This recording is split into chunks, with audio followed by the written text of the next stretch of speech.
लो बच्चों, आइए इस प्रश्न को पढ़ते हैं। यदि दो गोले जिनका द्रव्यमान m1 व m2 है, u1 व u2 वेग से एक ही दिशा में सरल रेखा के अनुदिश गतिशील हैं। बोला जा रहा है प्रत्यास्थ टक्कर करते हैं तो संघट्ट के पश्चात गोलों के वेग का परिकलन कीजिए और बताइए कि क्या होगा यदि संघट्ट में सम्मिलित गोलों के द्रव्यमान समान हो। आइए इस प्रश्न की मुख्य अवधारणा की चर्चा करें। मुख्य अवधारणा, मुख्य अवधारणा देखिए, यहाँ पे हम संघट्ट के बारे में बात करते हैं। एक चीज मान लीजिए हमारे पास में दो वस्तुएं हैं कुछ इस तरीके से, और दोनों ही एक ही दिशा में मान लीजिए चल रही हैं। ये u1 गति से चल रहा है, ये u2 गति से। सरल रेखीय संघट्ट होने वाला है। यहाँ पे संघट्ट के पश्चात मान लीजिए कि जो u1 से चल रहा था अब वो v1 से चलने लगा, और जो u2 से चल रहा था अब वो v2 से चलने लगा। तो यहाँ पे एक चीज तो निश्चित है कि u1 यहाँ पे ज्यादा होना चाहिए u2 से टक्कर के लिए। टक्कर के बाद होगा क्या, v2 ज्यादा हो जाएगा v1 से। यहाँ पे एक पद बनाया गया है जो कि है ई का मान लिखा जाता है किसी भी टक्कर के लिए। इसका मान लिखा जाता है यहाँ पे टक्कर के पश्चात, संघट्ट के पश्चात जो आपेक्षिक गति है। टक्कर के पश्चात आपेक्षिक गति कितनी होगी, दोनों ही एक ही दिशा में चल रहे हैं, दोनों को घटा देंगे। लेकिन क्योंकि यहाँ पे v2 बड़ा है v1 से, इसलिए ऊपर लिखेंगे v2 ऋण v1, और इसमें भाग लगाएंगे आपेक्षिक पास आने की गति, अर्थात टक्कर से पहले दोनों के पास आने की आपेक्षिक गति। u1 ज्यादा है u2 से और दोनों एक ही दिशा में जा रहे हैं, तो u1 ऋण u2। तो ये हो गया ई का मान किसी भी एक टक्कर के लिए। तो ये तो पहली चीज हो गई। दूसरी चीज, जो यहाँ टक्कर हो रहा है, क्योंकि इसमें आप देख रहे होगे कोई बाहरी बल नहीं लग रहा है।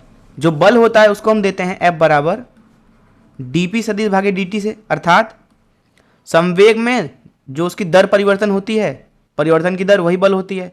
क्योंकि यहाँ पे कोई बाहरी बल नहीं है, इसलिए हम बोलेंगे कि जो संवेग है संघट्ट के पहले और संघट्ट के बाद, वो तो बराबर होगा, नियत होगा, संरक्षित होगा।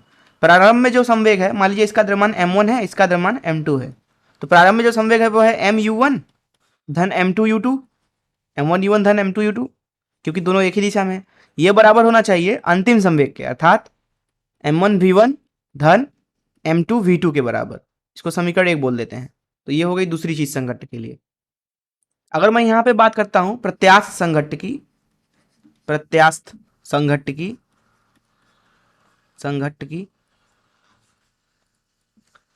तो प्रत्यास्थ संघट्ट के लिए ई का मान होता है 1 के बराबर, क्योंकि वहां पे गतिज ऊर्जा जो होती है वो संरक्षित होती है।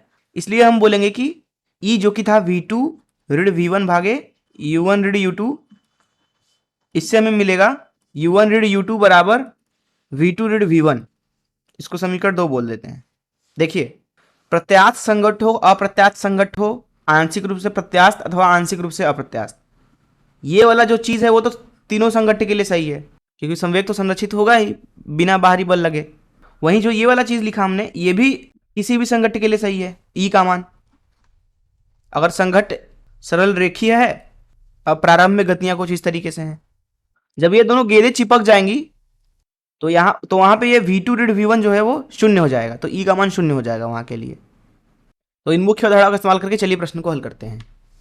यहाँ पे मान लीजिए ये पहली वाली गेंद है और ये दूसरी वाली वस्तु है। मान लीजिए इसका द्रव्यमान m1 है, इसका m2 है। ये मान लीजिए u1 गति से आ रहा है इसकी तरफ और ये u2 गति से जा रहा है। दोनों मान लीजिए टकराते हैं, अर्थात u1 ज़्यादा है u2 से। तो जब दोनों आपस में टकराएंगे, टकराने के पश्चात अलग अलग हो जाते हैं, मान लीजिए कुछ इस तरीके से। अर्थात मैंने मान लिया कि ये प्रत्यास्थ टक्कर है। प्रत्यास्थ टक्कर में होता यह है कि दोनों ही जो कण होते हैं वो टकरा के एक दूसरे से अलग अलग हो जाते हैं और अब अपने आकृति को पूर्णतः वापस से प्राप्त कर लेते हैं। मान लीजिए टक्कर के पश्चात इसकी गति हो गई v1, इसकी गति हो गई v2, तो यहाँ पे सीधी सी बात है v2 ज़्यादा होगा v1 से। अब सबसे पहले यहाँ पे हम ई के सूत्र से लिख सकते हैं u1 ऋण u2 बराबर होगा v2 ऋण v1 के। तो ये तो पहला समीकरण हो गया, जैसा कि हमने मुख्य उदाहरण में देखा।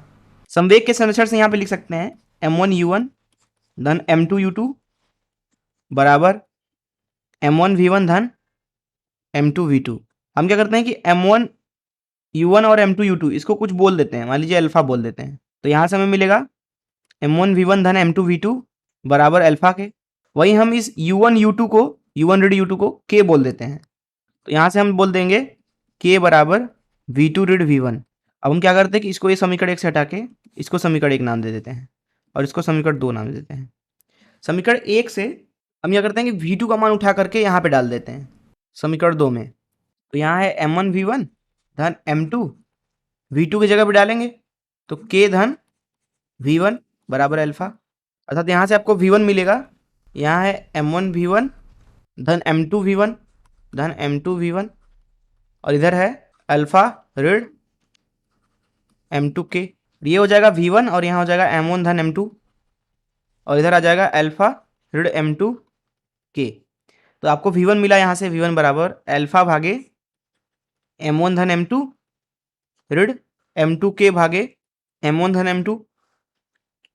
अल्फा जो कि था m1 v1 धन m2 v2 अथवा m1 u1 धन m2 u2। तो इस m1 u1 धन m2 u2 का यहाँ पे डाल देते हैं तो v1 मिलेगा m1 u1 धन m2 u2 भागे m1 धन m2 ऋण m2 k का मान यहाँ पे है v2 ऋण v1 अथवा u1 ऋण u2। तो u1 ऋण u2 डालते हैं ताकि हमें v1 का मान मिल जाए। u1 ऋण u2 गुणे k, तो k का मान रख दिया भागे m1 धन m2। अब देखिए यहाँ से हम लिख सकते हैं कि v1 बराबर हो जाएगा, हम लोग u1 वाले पद को u1 के साथ कर लेते हैं, u2 वाले को u2 के साथ। तो यहाँ v1 मिल रहा है आपको m1 ऋण m2 भागे m1 धन m2 गुणे u1 धन यहाँ मिलेगा 2m2 भागे m1 धन m2 गुणे u2। तो ये हो गया हमारा v1। इसी तरीके से हम v2 निकालते हैं। यहाँ पे देखिए v2 निकालने के लिए क्या करेंगे, इस v1 का जो मान है उसको उठा के हम इसमें डाल सकते हैं यहाँ इस समीकरण में। तो आपको v2 मिलेगा, v2 बराबर m2 ऋण m1 भागे m2 धन m1 गुणे u2 धन 2m1 भागे m2 धन m1 गुणे u1। तो ये हो गया टक्कर के पश्चात दूसरे वाले कण का m2 का वेग और ये वाला हो गया टक्कर के पश्चात m1 का वेग। v1 को बल्कि इधर ही लिख लेते हैं, v1 कितना है m1 ऋण m2 भागे m1 धन m2 गुणे u1 धन 2m2 भागे m1 धन m2 गुणे u2। यहाँ पे प्रश्न के प्रथम भाग पे जाते हैं। बोला रहा है संघट्ट के बाद गोलों का वेग का परिकलन कीजिए, तो उसको हमने यहाँ पे निकाल लिया। फिर प्रश्न में बोला जा रहा है यदि संघट्ट में सम्मिलित गोलों के द्रव्यमान समान हो तब गति बताना है। अर्थात यहाँ पे हमसे बोला जा रहा है गोलों के द्रव्यमान समान हो, मतलब m1 और m2 आपस में बराबर हो, मान लीजिए m के हैं, तब उस अवस्था में गतियां। तो v1 यहाँ पे लिखेंगे, देखिए जब दोनों द्रव्यमान बराबर होंगे तो यहाँ m ऋण m भागे m धन m और यहाँ u1 धन 2 गुणे m भागे m धन m गुणे u2। अर्थात ये आ गया v1 बराबर, ध्यान से देखें तो यहाँ पे मिलेगा आपको, ये पहला वाला पद तो गायब हो जाएगा, दूसरे में आएगा 2m भागे 2m गुणे u2, जिसका मतलब है कि v1 बराबर आ जाएगा u2 के। ये तो हो गया v1 का मान। अब हमें v2 का भी मान निकालना है, तो यहाँ v2 का मान लिखा जाएगा v2 बराबर m1 m2 को आपस में बराबर कर दें तो यहाँ मिलेगा 0 गुणे u2 धन m1 m2 का हमने बराबर किया है 2 m1 भागे m2 की जगह पे m1 रख दीजिए तो नीचे 2 m1 आ जाएगा और यहाँ गुणा करेंगे u1 का। इसका मतलब है कि v2 जो है आपको मिल रहा है u1 के बराबर, वहीं v1 जो है u2 के बराबर मिला है। तो इस तरीके से v1 और v2 के मान हमने निकाल लिए जब द्रव्यमान आपस में बराबर हैं। मैं आशा करता हूँ कि आपको इस प्रश्न का हल जरूर समझ में आया होगा। धन्यवाद।